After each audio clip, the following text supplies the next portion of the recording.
प्रभु यीशु के नाम से आप सबको आज के सुबह में सलाम। और मैं धन्यवाद करता हूँ विस्को डिस्ट्रिक्ट काउंसिल टीम और हमारे पासवान लोगों का, जिन्होंने हमें ये मौका दिया आपके लोगों के बीच में ये परमेश्वर का वचन लेके आने के लिए। आइए आज के सुबह में एक वचन को मैं आपके बीच में लेके आना चाहता हूँ, बताना चाहता हूँ जो परमेश्वर ने पिछले दिनों में मुझे सिखाया। मेरे रूटीन बाइबल रीडिंग के दौरान परमेश्वर ने इस वचन के द्वारा बात किया, और जब ये वचन मैं पढ़ रहा था, मेरा बाइबल रीडिंग पढ़ रहा था, तब परमेश्वर ने पुराने नियम में, जो मुझे सबसे ज़्यादा अच्छा लगता है पुराना नियम, और उसमें परमेश्वर ने मुझे यूसुफ के जीवन से बात किया। यूसुफ और उसका जब वचन में उसके बारे में पढ़ रहा था, तब परमेश्वर बहुत सारे ऐसे उनके लाक्षणिकता, उसके गुण को दिखाया है। और ऐसा ही एक दूसरा बंदा था पुराने नियम में, दानियल। परमेश्वर उन दोनों के जीवन में कौन सी समानता थी, ये चीज़ मुझे सिखाया, और वही मैं आप लोगों के बीच में लेके आना चाहता हूँ। यूसुफ और दानियल, बाइबल ऐसा बताती है, उत्पत्ति की किताब उसका 37 वचन में, कि जब यूसुफ बंधुआई में लेके गया तब उसका उम्र 17 साल था। ऐसे ही जब बाबिलोन के राजा ने यरूशलेम के ऊपर युद्ध किया, चढ़ाई की, और उस समय बहुत सारे ऐसे लोग थे जो बंधुआई में लेके गए, और उन लोगों के बीच में एक था दानियल। और बाइबल ऐसा बताती है कि दानियल 1 और 4 में, कि जो निर्दोष, सुंदर और सब प्रकार की बुद्धि में प्रवीण और ज्ञान में और विद्वान और राज मंदिर में हाजिर रहने के योग्य था। वो ऐसा एक बुद्धिमान व्यक्ति जो राजा बंधुआई में लेके गए। दोनों के जीवन में एक दूसरा एक पॉइंट था, एक समानता थी, कि वो दोनों जो स्वप्न रहता है उसको मर्म बताते थे। हमें जैसे पता है पुराने नियम में कि यूसुफ जब वो बंधुआई में था, वो जब कारागार में था, जब पोतीफार की वाइफ का उसके ऊपर एक दोष आया और उसको बंधुआई में जेल में डाला गया, तब करीबन 13 साल, बाइबल ऐसा बताती है कि करीबन 13 साल तक वो जेल के अंदर रहा। और वहाँ पे एक ऐसा मौका मिला जब राजा के, फिरौन राजा के जो 2 सेवक थे, उन्होंने एक स्वप्न बताया, और उसने उन स्वप्न का मर्म बताया उन दोनों को। वैसा ही हुआ दानियल के जीवन में, कि जब राजा नेबूकदनेस्जार को जब एक स्वप्न आता है, तब उस बाबिल में कोई ऐसा व्यक्ति नहीं रहता है कि जो उस स्वप्न का मर्म बता सके। और वही समय था कि जब दानियल ने अपने परमेश्वर से प्रार्थना की, और उसके द्वारा उसने उस स्वप्न का मर्म निकाला।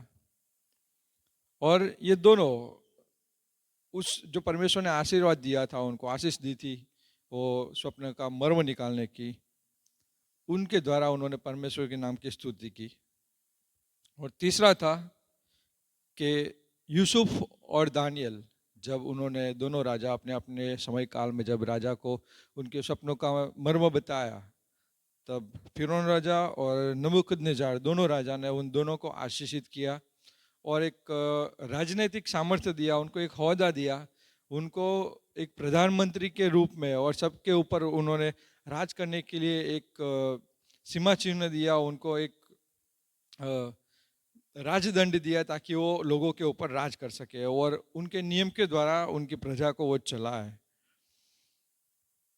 ऐसे ही यूसुफ और दानियल अपने अपने जीवन के द्वारा परमेश्वर की स्तुति करते हैं, और उनके जीवन के द्वारा लोगों को आशीष मिल जाती है।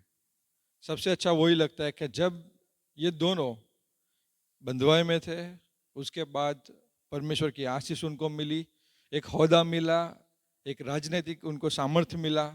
लेकिन तब भी, जब भी एक ओहदा मिलने के बाद भी, वो लोगों ने अपने लोगों को कभी भी नहीं भूला। बाइबल जैसे बताती है कि जब यूसुफ प्रधानमंत्री बना इजिप्ट का, उस समय जब अकाल हुआ था, उस अकाल के समय के दौरान उसने अपने परिवार को वो मदद रूप बना। ऐसे ही जब दानियल को एक ओहदा मिलता है, तब राजा से वो गुजारिश करता है कि सिर्फ मैं अकेला नहीं, लेकिन मेरे और दोस्त भी है मेरे साथ में, मैं चाहता हूँ कि उनको भी ऐसा ओहदा मिले, उनको भी सामर्थ्य मिले। और राजा ने उसके विनती स्वीकार की और उनको भी वहाँ पे एक ओहदा मिला। मेरा बोलने का तात्पर्य वही है कि जब हम आशीष को पाते तो उस आशीष को सिर्फ हमारे तक सीमित नहीं रखें, लेकिन दूसरों को भी उस आशीष के लिए हम आमंत्रित करें, हम दूसरों के लिए भी एक आशीष का कारण बने, ताकि सिर्फ हमारे द्वारा नहीं लेकिन वो लोग भी आशीष को पाने पाए। बहुत सारे ऐसी चीजें थी दोनों के जीवन में। ये सिर्फ 3 मेन पॉइंट थे, लेकिन कुछ कुछ चीजें ऐसे उनके जीवन में ऐसे भी थी जो क्यों उनको उस ओहदे तक लेके गई, या तो उनके जीवन में क्या इतनी ज्यादा समानता हुई कि वो इस ओहदे तक पहुंच पाए। दोनों ने अपने अपने जीवन में परमेश्वर का अनुग्रह को पाया, परमेश्वर की आशीष को पाया, और उनके जीवन के द्वारा परमेश्वर के नाम की स्तुति भी हुई। लेकिन उन परीक्षण में, उस मुसीबत के दौर में भी उन्होंने कभी भी परमेश्वर का साथ नहीं छोड़ा।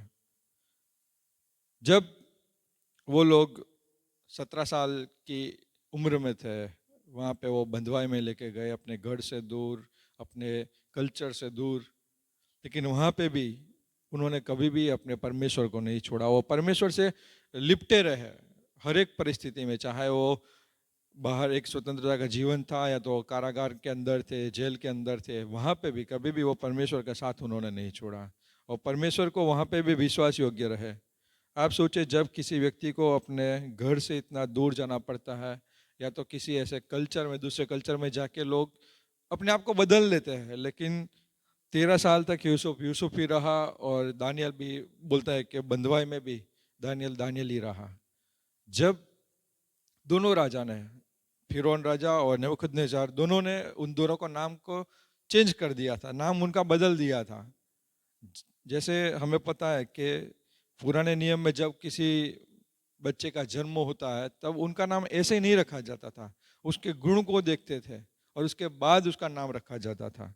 लेकिन जब ये लोग बंधुआई में थे, उस समय उन दोनों राजाओं ने उनका नाम बदल दिया। मतलब उन्होंने उनके परमेश्वर के साथ उनका जो रिश्ता था, जो उनका अंदर उनके एक गुण था, उसको बदलने की कोशिश की।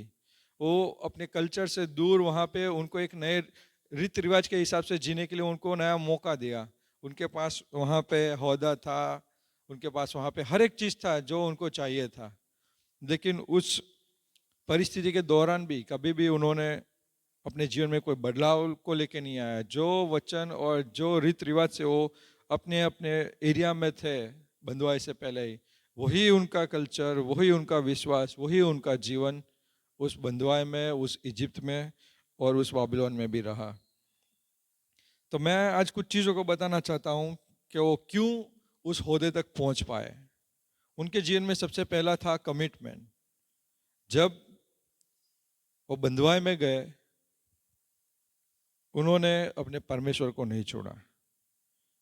वो हमेशा अपने परमेश्वर से लिपटे रहे, उसके वचन के अनुसार चलने के लिए हमेशा उन्होंने कोशिश की।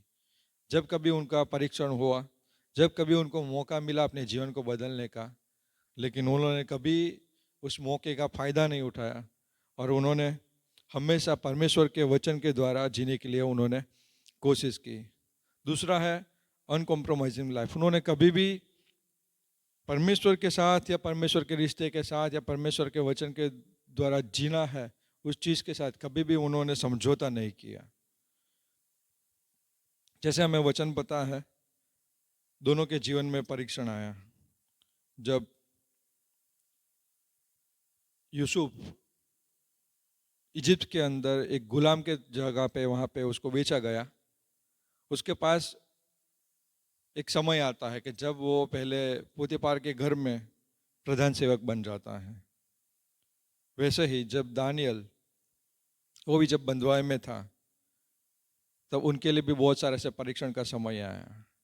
सबसे पहले जब वो राजा के जो लोग थे उनके बीच में जब उन्होंने रहना शुरू किया और राजा ने उनको पसंद किया और उनको तैयार करने के लिए कहा गया, तब सबसे पहला परीक्षण आया कि खाने के द्वारा।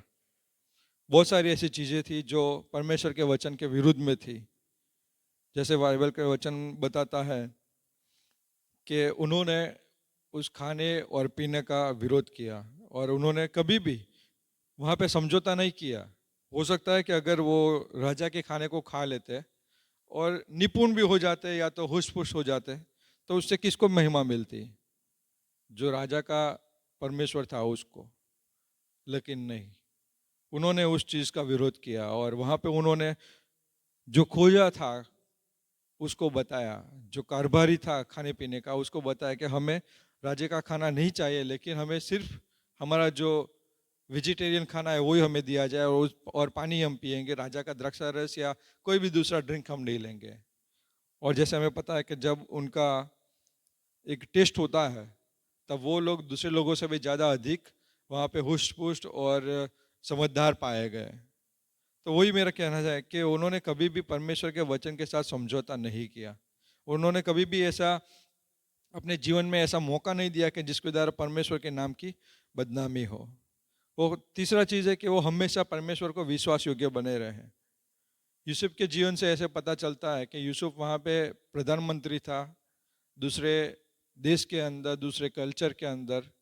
पिछले दिनों में जब हम बाइबल रीडिंग कर रहे थे और बहुत सारे ऐसे नए नए चीज़ को सीख रहे थे, तब पता चला कि यूसुफ जिस कल्चर में था वहाँ पे सिर्फ एक ही परमेश्वर नहीं था।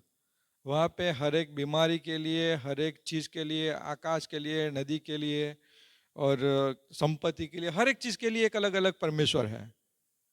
जिसको अगर बीमार होते तो बीमारी के लिए किसी और को पूजना है, अगर किसी को ज़रूरत है तो उसके लिए किसी और परमेश्वर के पास जाना है।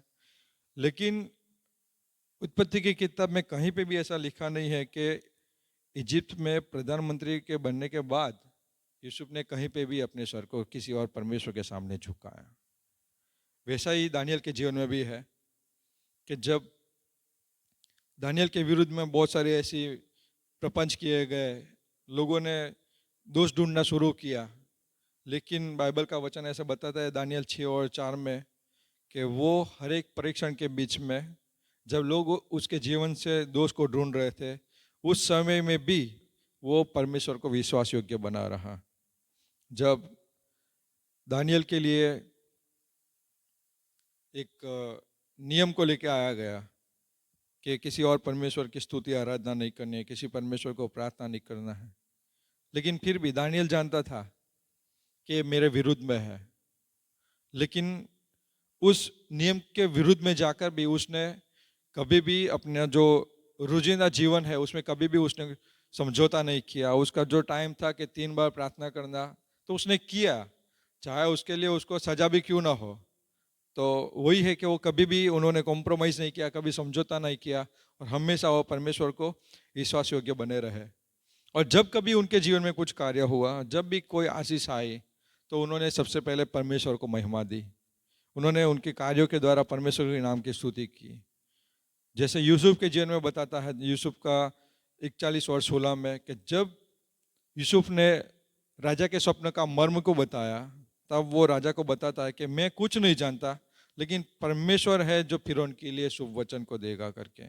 वैसे ही दानियल के जीवन में भी था कि जैसे दानियल राजा को बताया कि दानियल 2 का 28 में, परंतु भेदों का प्रकट करता परमेश्वर स्वर्ग में है और उसी ने नबूकदनेस्सर राजा को जताया है।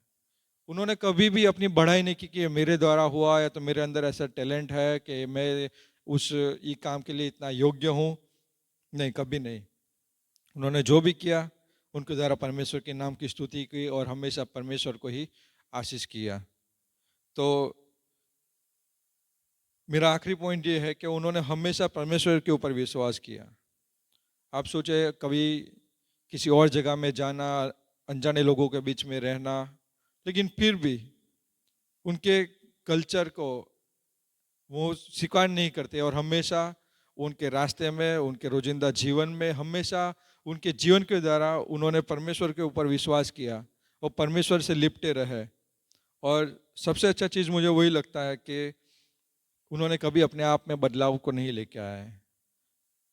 घर से दूर अलग कल्चर में नाम बदलने के बावजूद यूसुफ यूसुफ ही रहा और दानियल दानियल ही रहा। चाहे राजा नाम बदल दे, कोई नियम लेके आए, उनसे उनको कोई मतलब नहीं था। तो आज मेरा वही वचन है कि आप कौन सी परिस्थिति में हो, कौन से जगह पे रहते हो, कौन आपके विरुद्ध में खड़ा रहता है, या तो किस परिस्थिति से आप गुजर रहे हो, वो मायने नहीं रखता है।